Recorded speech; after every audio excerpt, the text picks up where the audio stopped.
All right, got home late tonight, just editing some video. I had some video shot, so this is just going to be a start screen. I want to say huge thank you to Jimmy Johnson at Johnson's Garage. And he's also has a second channel. Had to look quick. I'm subscribed to him and notifications turned on. It's Bulford 82. Haven't figured out how to do links yet. So if you go to either one of his channels, it's Johnson's Garage and Bulford, Bullford 82. And he does really good work. He's a younger guy. I started watching him when he was doing his Cummins swap on his pickup. Returning the shout out back to him. And, alright, I'm going to tap this into one of my videos that I shot a week ago and get it out there. I just wanted to make sure I said thank you for the shout out that he did. Thanks again. Afternoon, Tube. Just a quick update. I did get the tool I wanted. I shot a quick video unboxing it. So we'll get that. I'm going to get that up. Where we're at right now, the 5-ton, that's pretty much done. Waiting for mud season. I do got to get the winch on it yet. This here, it's pretty much on its last legs. Starting to run really bad. I did get a new fuel pump for it. I'm trying not to put it in. Needs a new oil pan.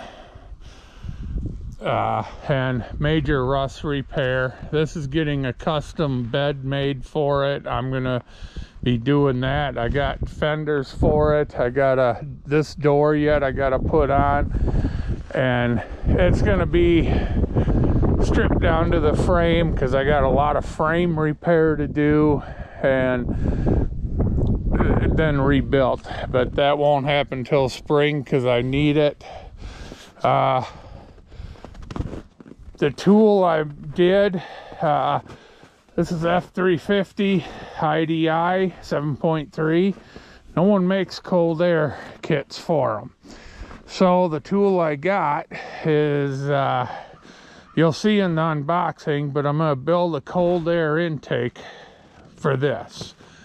Then I just got to turn the pump up some, see what we can get and what kind of power we're going to get out of it.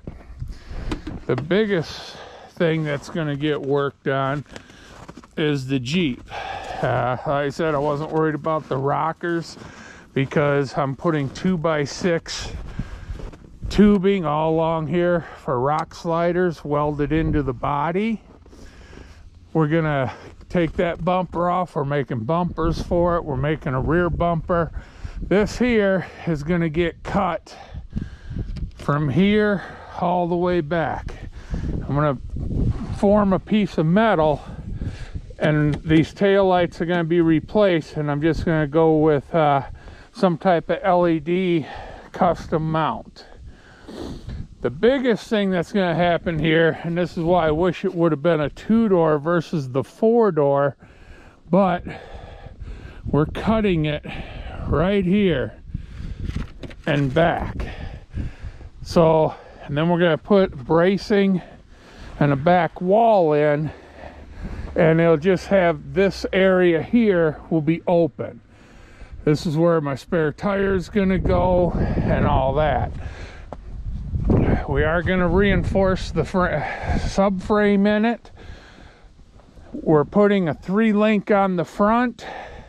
Once I get this cut out and all that, and we get the lift on it, when I do the 4-link back here, the reason I'm cutting this all the way out back to here and down is because I'm taking this axle and I'm going to move it back. So this center piece here will be right about here. So that's the plans for the Jeep. There's going to be a lot of cutting and fabbing up on this, and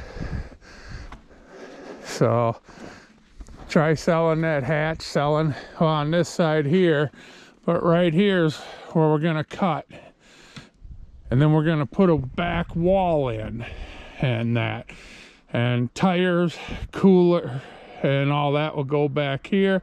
And I'll still have some room inside there for camping gear, whatnot. So, like I said, kind of wish it would have been the two-door model, because then I would have cut it up here and back. But it is what it is. For what we paid for this thing, I can't complain. 5-inch lift, which that's all coming out. Brand new lift kit in it, but guy did everything he could trying to fix it, and they just threw parts at it. So this is also another one. They removed the factory air box and just put a K&N system on it.